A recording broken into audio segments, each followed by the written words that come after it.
This one was somehow for me simultaneously better than Freddy vs. Jason, but also more forgettable. I've already forgotten it. My name is George, and with me is Chris, and today we are doing our second Versus movie, and we're looking at Alien vs. Predator from 2004, the one that I had higher hopes for compared to Freddy vs. Jason. I don't know if it lived up to that hope. Basically, what I came away from is like, can you do a versus movie? You know, when Godzilla vs. Kong came out a couple years ago, it was building on a legacy of like 60 years of that kind of thing. Freddy vs. Jason and Alien vs. Predator really made me question if the idea makes sense. Like, if you can do franchise versus franchise in a satisfying. Because they're built to, like, the characters or the villains or the monsters in each franchise it's so ingrained in its own world and lore that when you mix them together, it's just it takes too much time to explain or justify. And maybe that's the problem. Maybe these films, if they ever do them again, they should stop bothering trying to justify. And just have it. Yeah, right. Just have it happen. Stop trying to explain why and just let it go. Because I like a lot of the complaints I have about this movie is similar to Freddy vs. Jason in that it focuses entirely too much on the people and not enough on the aliens in this case. And the humans, just like last time, are the most boring part. Yes. But they need them there to explain shit that does anybody care watching this movie? That's what really killed me in this movie was we spent so long with this like kind of like scientific archaeological expedition, and they're like slowly uncovering this mystery, and I was like, you guys, I know what the mystery is. It's that the Predator fights the alien. Yeah, it's in the title. You don't need to explain or justify. Just do what the Thing did, Yeah. which is just at the beginning of the movie for the first 10 seconds show 2 spaceships crash. You're right. It really missed the point of both of the franchises. Where is the flaying and the spine pulling of Predator? The excessive violence of it, right? Where is the strangulation from the face huggers? I mean, like, face huggers, it has only one aspect. It skitters on the ground really fast, and it's creepy as fuck. And instead of showing that, this movie decided to make it leap in the air in slow motion. Yeah, that's the sequence that's so scary in Aliens is when Ripley and Newt are in the lab there. Exactly. And then they realize the one facehugger's there. And yeah, it's not scary because it jumps at you. It's scary because you're waiting for it to jump at you. And everyone knows the experience of walking into a room and looking down and seeing a spider there, and then it like skitters away, and then you're like, oh god, now I have to leave my house. I felt like if I had to tip it in one direction, I felt like the Alien franchise got a lot more in this movie than the Predator franchise did overall. There's like more Alien type stuff. I found the setting, I think, in general, I'll talk more about this, but I felt like the pyramid and the dark rooms and stuff just like fit Alien better than Predator. You didn't get to be a Predator. Yeah, exactly. Yeah. But that could have been such a fun dynamic, is that because you have 2 predator species, so to speak, right? Yeah. 2 hunting species. It would have been great to essentially watch, like, it's like watching footage of like a pack of wolves trying to go off against a lion. You know what I mean? Like, what happens when you throw 2 predator species at each other? More so Alien than Predator, but they did a good job of incorporating like all the features of the Alien. The same way through the first movie, you sort of slowly learn all the ways that this thing is the perfect killing machine. The Predator kind of finds it all out in the first fight. Like, so there's the acid blood, the tail, the mouth inside the mouth. All the different abilities like come out in a single fight, and we get to see the Predator like learn and adapt and learn how to fight the alien, and we get to see them surprise each other with new abilities and stuff. And I think that's kind of cool, because I did think that was a problem with Freddy vs. Jason, where both those guys have some interesting powers and a couple surprises and stuff, well, especially Freddy. But once they were actually fighting, there wasn't really room for the dynamic between them to change. They just kind of like stabbed each other a bunch and did a bunch of kung fu and whatnot. Whereas in this one fight, the first Alien Predator fight, I did think there was actually some fun storytelling in seeing these 2 things face off for the first time and learn about each other as combatants.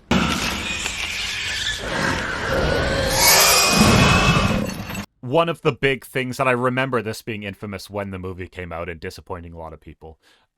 So the Predator turns good. And good Predator is not fun or interesting, and it was a bad choice. Yeah, they basically, as soon as they team up, they fall into this instant, like, buddy cop dynamic. And, like, the first sequence between them is, like, this shtick where the Predator is cutting up the alien and she's, like, disgusted by it, and it's just kind of like, it's like a scene from Bad Boys or something. And any remaining, like, fear I might have had, or, like, awe at the toughness of Predators that I might have had, just all dissipated every time they showed them, like, running side by side like a pair of buddy cops. Yeah, I think part of it is also that the Predator has been so incompetent. Yeah. So much weaker than it should be in other movies. And I guess that's how they justify being teenagers of their species. But again, just why, right? So then what ends up happening is that the human companion feels on par with the Predator, which is not supposed to be the case. Yeah, agreed. Because she's not an extraordinary soldier like Arnold was. A climber. She's a mountain climber. Yeah, she's a mountain climber. She has no reason to be combat proficient. In the first movie, it took the entire movie for that Predator to kind of respect Arnold and kind of treat him as an equal at the final fight, almost. But even then, he still kind of mocked him. In this one, our lead actress has done nothing to prove that she's worthy. Take the money and we head back to Mexico. Right. So I want to open this kind of portion by saying I fucking hate this guy so much. He's the worst. I call him the Italian explainer throughout the whole movie. Every line out of his mouth is an exposition done in the most condescending possible way. Absolutely. Both towards other characters and towards the audience. He's just so unlikable, but he's just like an idiot. He's just such an obnoxious idiot. And he lasts so long into the movie. Yeah. They kill off the one other badass lady like so early, and instead we get this guy just explaining everything, making giant leaps of logic that make no sense and presenting them as fact. Yeah, this scene here, when they find this sarcophagus of weapons, this is when the fucking Italian explainer really came into full force with his exposition at this scene right here. Because he conjures up an entire explanation of things that he would have no way of knowing. Of like a dead language that's not even his. Yeah, he figures out like an entire backstory. I know you can read some of these texts on carved onto the sarcophagus, right? Fine. But if you think about it, there's no way that he can conjure up all this context out of those lines, because if you walk into, let's say, a modern day temple of any religion, which is what this ziggurat is, right? If you walk into any modern day temple of religion and you see sacred text on the wall, it doesn't explain the entire context of the culture around it. No. It's just that quote, which is what these would be. It doesn't go, in this other planet on this side of the galaxy is this people, and then we send people to this world to do these tests and blah blah blah. It doesn't have all that. It wouldn't. No, that's exactly right. Like the last really cool church I was in had all these incredible there were like tiles laid into the walls, and each one depicted one stage of the Passion of the Christ. And it was awesome, but I also needed to ask Caroline to refresh me on the Passion, because I was like, I don't remember what all the steps. I don't know this story. I'm gonna need someone to explain this to me. And that's what this would be like. You're right. Yeah, and that's something of your time, of my time, your culture, and your species. Yeah, exactly right. I actually forgot until you were bringing this up. I forgot how much he figured out in this scene about things that he didn't know existed an hour ago. Then touch them. The plot of the movie's aliens, but they also combine it with the Michael Crichton 90s movies, where you get the team of experts together and all these scientists from different departments and different parts of the world come together. The thing about the Michael Crichton movies is that they usually put a good bit of effort into the science part of it. Yes. And had them like act like scientists a little bit, whereas these guys are not like scientists at all. No. And also, their specialty, their field of study doesn't matter at all. Yeah, exactly right. Yeah. I don't even remember what the exploiter dude is. Is he a historian? An archaeologist, I think. Yeah, okay. Every expert has a line where they see something and are just instantly like, oh, that's the blah, blah, blah, that blah, blah, blah. And I was like, real scientists walk into a room and are like, okay, I guess we could look at that, and maybe I'll take this back to the lab, and I'll get back to you in 2-3 years about what this carving might say. A very common trope at the time, and I guess still is, whenever there's a mediocre action movie like this, I find, is that the writers often mistake being a dick with being a badass. Sure. They're not the same thing. Yeah. Rambo in the first movie was a soft, kind-hearted person and a badass. The cop that looked like Dr. Phil, who tried to kill Rambo, was a colossal asshole and was the weakest one of the group. That's not a badass, yeah. And that applies to our lead actress too. In the beginning, she's kind of an asshole to a lot of people. One of their great moments is when they like happen upon the predator who's just defeated the alien, and it's like marking itself with acid and stuff, and doing its like post-kill ritual. And instead of like running or something, they just like hunker down and watch the predator and like talk in loud whispers about it. Yeah, and the Italian explainer somehow figures it out that it must be a ritual. And Caroline was like, "Go, leave." It's a predator. They're acting as though it's a mystery for the first half what they're gonna find. Yeah, exactly. But it's not a mystery. It's in the title of the movie. It's in the title. We've seen 6 movies or whatever of these creatures. We've seen them do everything imaginable. They needed Ridley Scott and Prometheus. Like, they needed someone who was like, let's get into this story a new way. I guess, like, if you want it to be a mystery, make it a mystery to the characters, not for the audience as well. Yeah, just show us, right? And just have them be surprised, but just kill them off quickly. When they prolong it for half an hour like this, is because they're trying to put us in their shoes, but it doesn't work because we already know what's happening. And it really is. It's so close to the feel of Aliens for a long time, with the squad kind of like going around and slowly discovering the mystery. And we've seen Alien do it. We've seen Predator do it. We can't just do it again. Exactly. With Aliens, once the xenomorphs show up, it became an action movie. But prior to that, with the setup, the characters were interesting. They were fun. They were showing off what's new to the audience, which is all the gadgets, the giant guns that they were holding, that they were essentially having sex with in that one shot where they were posing with it, right? Yeah. All of those things, those were fun. Those kept me interested until the xenomorph showed up. Because now what I'm looking at is my anticipation of, oh my god, how are they going to use this giant gun on the xenomorphs? Which reminds me, if you're interested in listening to the full-length discussion of this episode, you can find it on our Patreon. The link is on screen and in the description down below. If you go over there, you will get the entire recording in an audio format like a podcast. Check it out, support us, help us keep doing this. We really appreciate it.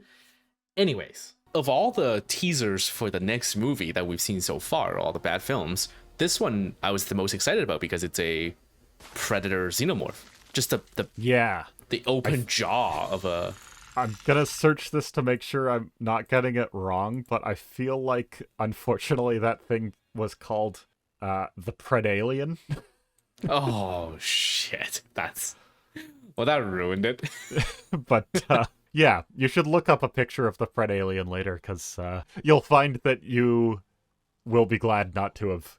If you were excited, I think you will not be excited when you see the grown Predalien. Oh, no. How do you feel about this overall versus Freddy versus Jason? Was it like a more effective approach, a less effective?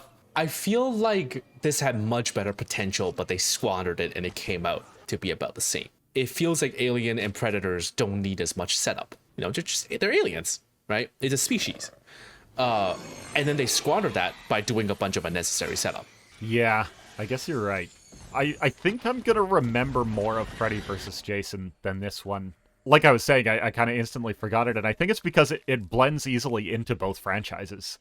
So I'm not really going to remember them running around in the pyramid versus Michael Biehn and his squad running around in the settlement in Aliens. Like, it's all the same, kind of. So now for the segment of how we can AVP better than this. I'm going to tell you, I'll jump in first and tell you how I can AVP better than this, because I think mine is going to be kind of a long rant. I think the Predators could have actually been good. I didn't want it to be buddy cops, but I think they could have been good without the movie feeling silly. And the reason for that is because I just find Alien way scarier than Predator, like a whole different class of scary. We kind of start like where the first Predator ends. We have two survivors. Maybe it's like a Danny Glover type and a Sigourney Weaver type. They're standing over the impaled body of a dead Predator. And then we hear sound in the sky. We hear the sound of an airship, but it's not the helicopter coming to get Arnie. It's not the military. It's the Predator ship. And the Predators come out. They capture our heroes and they fly into space. And we realize that these two humans who have been victorious over the Predator have killed the son of like some powerful Predator. Like it's like a Predator Supreme Court justice. But Predators being as they are, this is seen as like a great and honorable achievement. So now they're like into these humans. So our humans are dropped off on a second planet, and it's this dark, barren, windswept alien planet. And it's, you know, it's basically, it's LV-427 or whatever. Like it's a new alien planet. Yeah. And our humans are dropped with supplies and weapons, and then they see the ship touch down again. The same ship that dropped them off touches down again far away, and what they realize is like it's round 2, and so they set up and they're like laying traps, and they do all the Predator stuff, like getting ready to fight it. But for a long time the Predator doesn't show up. Finally the Predator shows up. They have their showdown. They fight the Predator champion. It's way out of their league. It like doubles over in pain, and it collapses to the ground clutching its chest. And now we know where this is going. The Predator's chest explodes, and little alien explodes out of the Predator's chest. And we realize that we didn't see the Predator for so long initially because he was like instantly face-hugged when he landed on this planet. The part of this that's so important to me, the thing driving this whole pitch, is the Predators are scared for the first time. Right. Like they're warriors, they're tough, they're whatever. But they're scared by the aliens. The aliens are so terrifying that even the Predators are scared. And now it plays out more like an Alien movie for the second half, where the first half was the Predator movie, with the aliens as this like overpowered, unstoppable force that even the Predators are like running from and just trying to like find little ways to outsmart and get away from. Having the Predators have the tables completely turned on them and being put in a situation where they're just fearful and running for their lives. And that's kind of my pitch for what this movie would be. Interesting. Okay. That's a whole film. That's great. I guess that's everything for AVP 2014. Next week is a special episode. Next week, I'm pretty sure Chad has already mentioned it on his channel, but if he hasn't, we are doing a collaboration episode with Chad from Diegesis, and we're going to be looking at the movie Gods of Egypt. Woo! Yeah, so it's going to be a 3-person episode. We'll see how that goes. It's either going to be great or a shit show, but either way, come by for it. That's everything. Thank you for watching. Remember to press like and subscribe, and we'll see you next week. Get to the chopper! That's the wrong movie. If it bleeds, we can kill it.